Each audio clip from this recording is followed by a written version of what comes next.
Hi price த Lord. ஒரு நாள் 2 தவளை தயிர் பானைக்குள்ளே வழுக்கி வீழ்ந்துருச்சுங்க.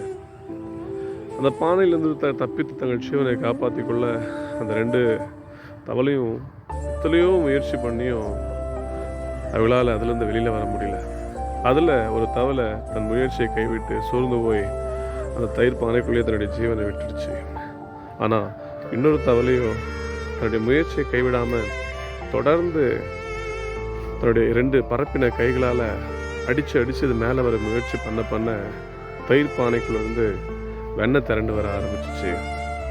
அப்போது அந்த வெண்ணெய் மேலே மிதந்து வர இந்த தவளையும் அந்த வெண்ணெயிலே மிதந்து வெளியில் வந்து தன் ஜீவனை காப்பாற்றி கொண்டதாம். எஸ், கர்த்தருடைய வேதம் சொல்லுகிறது, அவர் திராணிக்கு மேலாக சோதிக்கப்பட விட மாட்டார், அவர்களுக்கு தப்பித்து செல்ல வழியையும் போக்கையும் அவர் உண்டு பண்ணுவார். ஆமே. கர்த்தருக்கு பிரியமானவர்களே, இந்த காலை வேளையில் நீங்கள் எதை குறித்து சோர்ந்து போய் கவலைப்பட்டு கொண்டு முயற்சி நான் செய்தும் இன்னும் எனக்கு பலன் கிடைக்காமல் இருக்கே அப்படின்னு சொல்லி நீங்கள் சோர்ந்து போயிருக்கிறீங்களா? இல்லை, தொடர்ந்து முயற்சி பண்ணுங்கள். அவர் தப்பித்துக்கொள்ள வழியை உண்டு பண்ணுவார். ஆமென். God bless you.